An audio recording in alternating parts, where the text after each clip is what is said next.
Ողջույն, մարտի 29-ին արցախցիներ Ազատության հրապարակում մեծ հանրահավաք իրականացրեցին իրենց իրավունքների պաշտպանության և սոցիալական խնդիրների համար, կառավարությանը տալով մեկ շաբաթ ժամանակ իրենց որոշումները վերանայելու համար։ Այսօր ես կզրուցեմ արցախցիների իրավունքների պաշտպանության խորհրդի անդամ Նժդեհ Իսկանդարյանի հետ։ Բարև ձեզ։ Բարև ձեզ։ Դուք հանդիպեցիք փոխվարչապետ Տիգրան Խաչատրյանի հետ, ինչ քննարկեցիք։ Ուրեմն հանդիպումը տեղի է ունեցել մոտ 2 օր առաջ։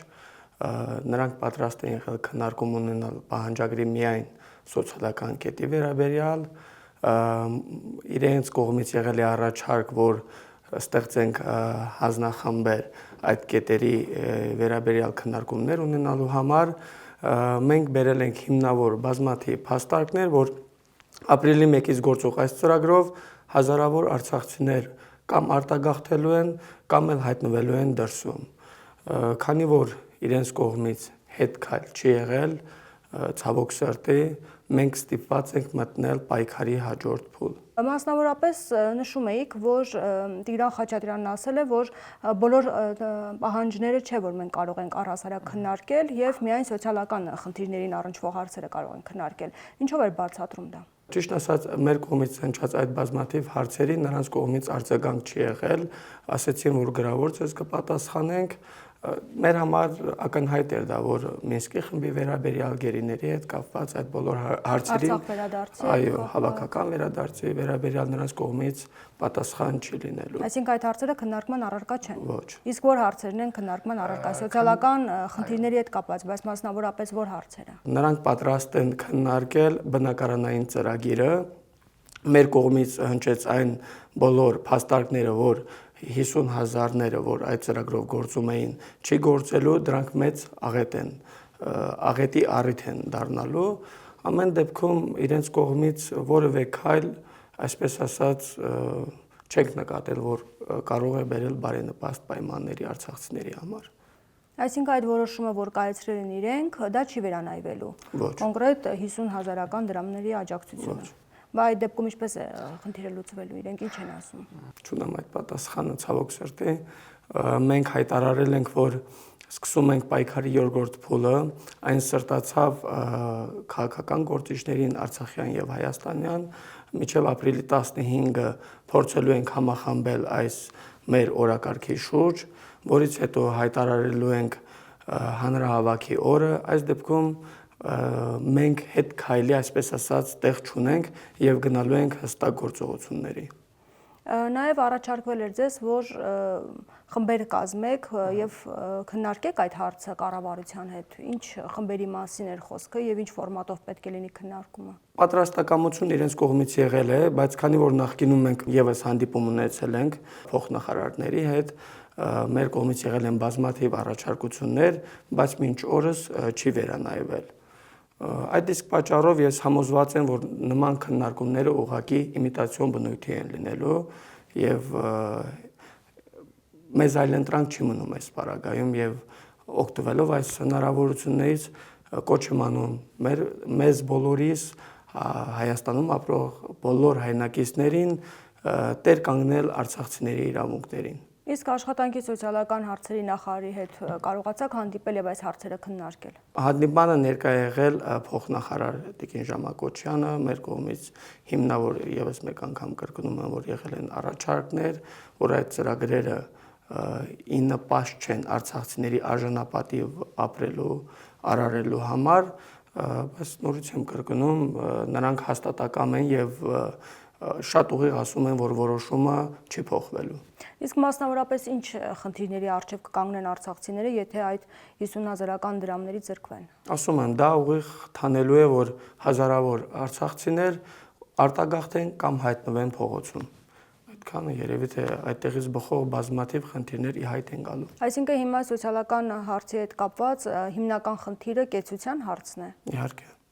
Եվ այս առումով ինչ էր ասում փոխվարչապետը, ինչպես այդ հարցը լուծվելու, եթե այդ ձևով այդ 50,000-ական դրամների որոշումը չի վերանայվելու, այդ դեպքում ինչպես է լուծվելու այդ հարցը։ Իրենց կողմից առաջարկ չկա, գնացեք եւ աշխատեք, եթե ավելի ուղիղ ասեմ, սա է միայն։ Իսկ աշխատանքի խնդիր ունեք։ Մենք նույնպես իրենց առաջարկել ենք, որ պետության եւ բանկի համատեղ աշխատանքի շնորհիվ հնարավոր է ստեղծել նոր ծրագրեր, որոնք հնարավորություն կտան արցախցիներին ապրել սահմանամերձ գյուղերում կամ մարզերում։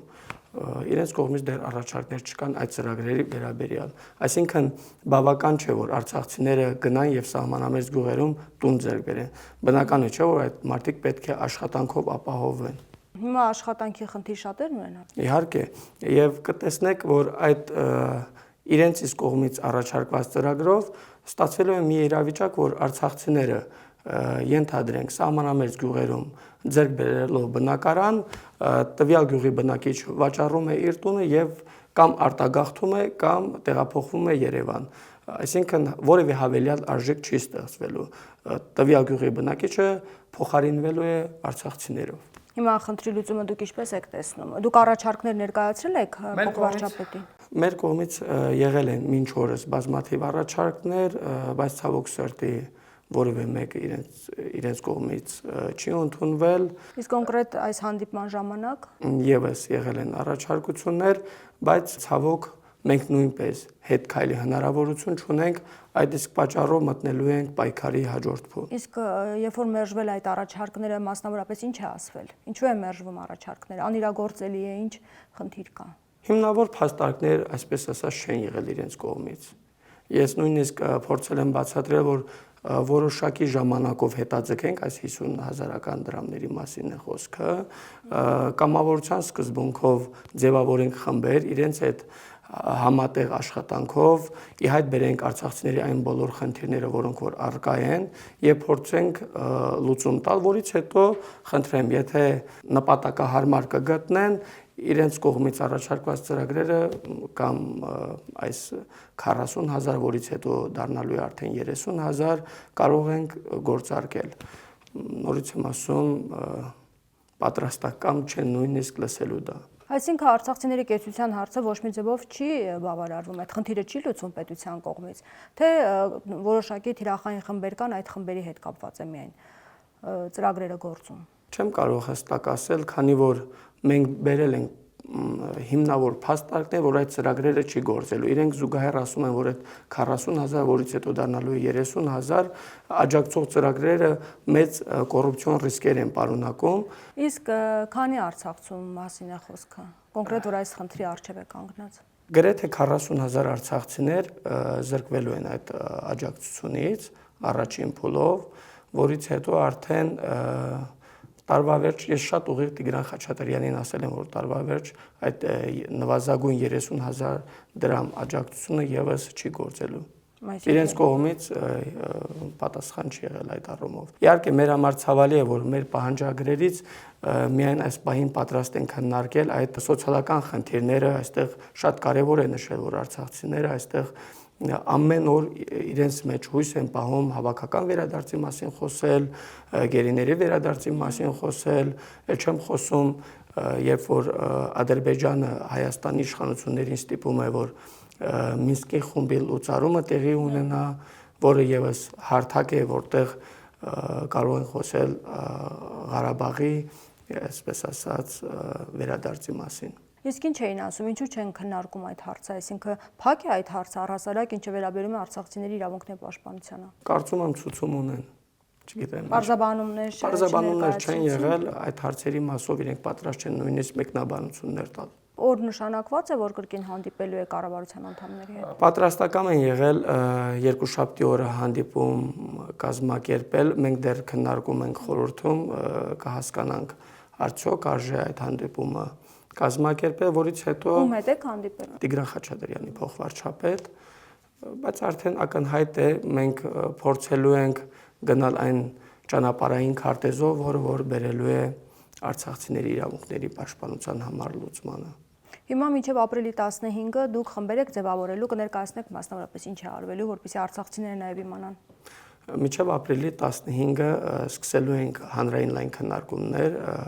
հայաստանյան, արցախյան, սփյուռքյան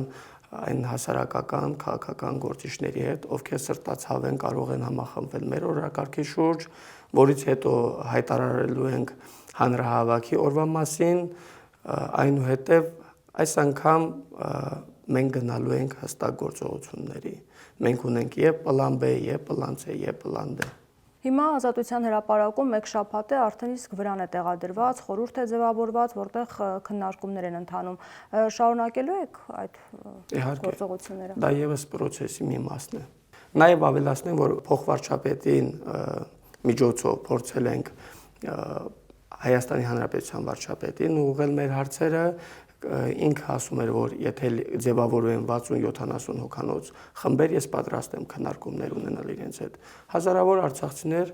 այդ օրը եղել են փողոցում։ Մեր կողմից կա առաջարկ իր հետ հանդիպման եւ այն բոլոր խնդիրները բարձրաձայնելու։ Այդ առաջարկը ներկայացրեցիք փոխվարչապետին։ Այո, սպասում ենք պատասխանին։ Այսինքն առաջիկայում հնարավոր է նաև Փաշինյանի հետ հանդիպում։ Համոզված չեմ, կսպասենք։ Այս օրերին բավականին շատ արցախցիները քննադատվեցին, մասնավորապես իշխանական մերձ աղբյուրներից, որ չգնահատում այն մեծ գործողությունները, որ կառավարությունը անում է ձեր հանդեպ։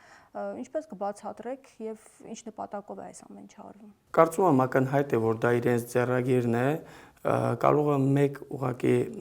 փաստ ասել, որ Հայաստանի Հանրապետությունը Լեռնային Ղարաբաղի երաշխավորն է եղել եւ դրա մեջ ամեն ինչ ասված է։ Շնորհակալություն։